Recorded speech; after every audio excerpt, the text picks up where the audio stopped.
welcome back to SnowRunner, y'all, and in this video, we're going to be taking a look at the brand new, fully console-friendly 1992 GWC W250, which aims to bring a first-gen Dodge single cab to SnowRunner fully configurably on all systems, from a vanilla game experience all the way up to a modded experience. And yes, it does have a 12 valve under the hood for those of you that are purists or enthusiasts of these trucks. So without any further ado, we're gonna go ahead and fire it up, get it into the garage, go fully through the customization, and then take it for a drive and see what it can do.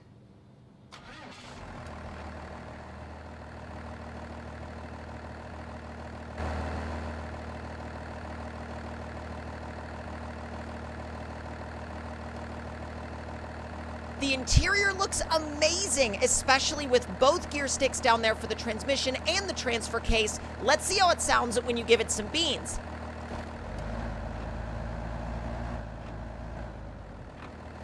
It actually has a really good sound to it. It doesn't sound ridiculously modified, but it kind of sounds like it's somewhere in the middle. It sounds like it's got a little bit of exhaust work done, but not necessarily like a super built over-the-top engine setup. So going into the engine options, we have a stock 12 valve, a stage 1 12 valve, and a stage 2 12 valve. We're going to go with the stage 2, but if you're looking for a more middle of the road experience, definitely go for the stage 1.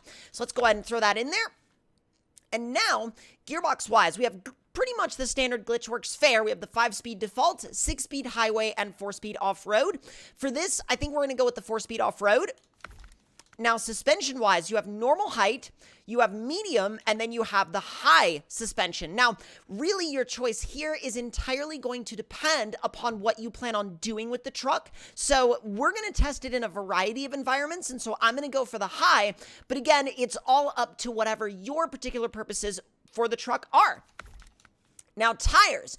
You got a pretty long list and a pretty wide range of sizes. Now, even on highway tires, you can go all the way from a 31-inch tire all the way up to a 39-inch tire. Then you get into your all-terrain categories, and you have basically a mixture of the GWC tire pack tires, but you also have a lot of default tires that are designed to keep the RAM usage down, especially if you are on an older console. So we're probably going to go for something in the off-road category, although let me go down and see what we have available in terms of mud tires. And actually, you know, I might be down for a 39-inch set of boggers. 39-inch boggers on a first gen look absolutely incredible, and that's a pretty sick looking setup. You even have a really good variety of winch options, and you can pretty much go all the way from a fully vanilla level winch all the way up to an OP winch, and you have everything in between. So you really can tailor the balance of this truck all the way down to your preferred spec. So let's go ahead and throw the OP winch in. Now, let's see. I'll do the cab lights, but I'm not sure if I want to do the visor. Now, let's see. Rear bumper-wise, we've got stock, we've got lighted, and then we have the overland setup. I think I'm going to go for the lighted setup, though. Grab bars. Oh, those are sick looking. Those are definitely very retro and very of their time. I'll go ahead and throw them on there, though.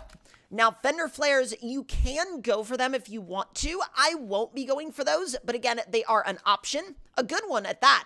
And then you have the option to do a couple of jerry cans in the back, a bed spare, which we will throw in there, or you can do full-on bed supplies, which I may go ahead and do that and combine it with the jerry cans.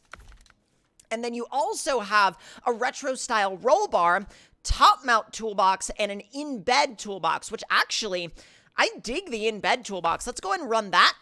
And then sidebars, I've never really been a big fan of that style of step. I'd much rather have a rock slider there. But again, personal preference, up to you. Mud flaps, which you can do if you so desire. A snorkel, which goes, interestingly enough, on the driver's side.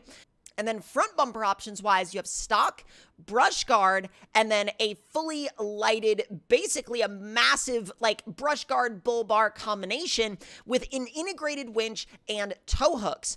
I don't know if I want it or not. I really don't. Like, I'm so back and forth about it because I feel like this first gen front end with the stock bumper is so iconic. And so I kind of want to leave that as is for now. But again, that's entirely up to you. So let's go through some of our wheel options now. I actually kind of dig these, the Motos. But what about, ooh, those actually, I mean, they're small and they still give you a lot of sidewall, but they're also kind of deep dish. And I'm not mad about that. I'm not mad about that at all. Now let's see, a couple of like stock style wheels. You've got the 8-hole style wheels, GWC beadlocks. Let's see, Steelies, GWC machetes, process, mode. I tell you what, we will go a little bit outside of our norm with this build, and we'll run the Monster 1. That's a little bit different from what we usually do, but I don't know. We'll go for it on this one and see how it works out. Now, colors-wise, you do have a pretty good amount of options, and I think I'm going to go for the dark red. I really like the deeper, darker reds on these first-gen trucks, and I think it's definitely going to work really well here. So we're going to go ahead and throw beans up there on the dash, and then now we get to take this thing for a rip and see how it drives. It looks so good with the 10-inch lift and the 39-inch tires. This thing is going to be incredible. Now, one thing that I could totally see being done with this truck, depending on how you build it, of course, is using it in a campaign playthrough and then obviously customizing it to the level you want, setting up the balance however you want, and then essentially using it in place of the stock 1500. So having this be your main like modded default scout, or rather modded starting scout, obviously after you make it to the garage and you can get rid of the 1500.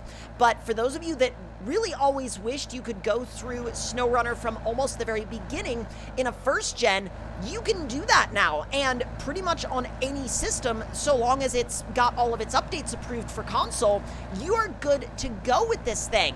So let's go ahead and throw it in high. I will say, high range is not slow, even in the off-road gearbox. I mean, watch this. I'm sure it'll just go right up this hill in high. It'll just cruise it. Literally not even a problem. Not even remotely a problem. So let's go ahead and kick it into, oh my God. This thing has so much torque. Again, even in automatic mode, like in automatic mode in the off-road gearbox, the off-road 4-speed, with like this much tire, it still feels quick. Come on. Not even a problem. It rips. Well, at least we know rocks are no issue for this thing. No issue whatsoever. So let's go ahead and drop it into some mud now and see how it kind of, I don't know, how it responds to that. It'll probably be fine because, again, it is a diff lock always on truck. But again, I don't know. I mean, I've been wrong about certain trucks in certain areas before. So let's see. I mean, so far, it rips. Let's see. First mud lane, still in high, by the way. That is properly good. It's a little bit slow once you get to the end. But, oh, there we go. Now it's digging. You know, I tell you what, though, this thing, once you stick it in low range, it's solid. It's good to go. And this interior view, I cannot get over how good this interior view is, especially on a console-friendly first gen. There's so much detail in here, down to the radio and the AC controls. It really, like, Glitch, you have outdone yourself. I'm going to say, like, right here, you have absolutely outdone yourself with this thing. It's an absolute animal of a truck. And, y'all, even if you haven't really tried out many of Glitch's mods before, this is definitely the one to get. So let's see what we can do on the bridge jump. But first, we got to swap over to that 6-speed highway transmission. Go ahead and bring up the garage. Swap over to highway. Start menu to refresh everything. And then now, we can basically send this thing as hard as we please. Now, I feel like it's either gonna nosedive or, and hear me out on this, it might just land and then just drive right out of it. I've had trucks do that before. I've had some trucks that'll do the bridge jump and pick up no damage at all. But it really all depends on... Well, that went well. That went about as well as could be expected from the given scenario. Just plowing wide with understeer. Are we ready? Let's go. So there's 5th, 6th. We're about to wrap the speedometer around. Off the jump. I mean, aside from hitting the tree, that was like trophy truck level. Going off the bridge jump, that is incredible. But if y'all enjoyed this look at this truck, let me know your thoughts and opinions in the comments below. Hit that like button if you enjoyed, subscribe if you're new, and I will see y'all next time. Talk to y'all later.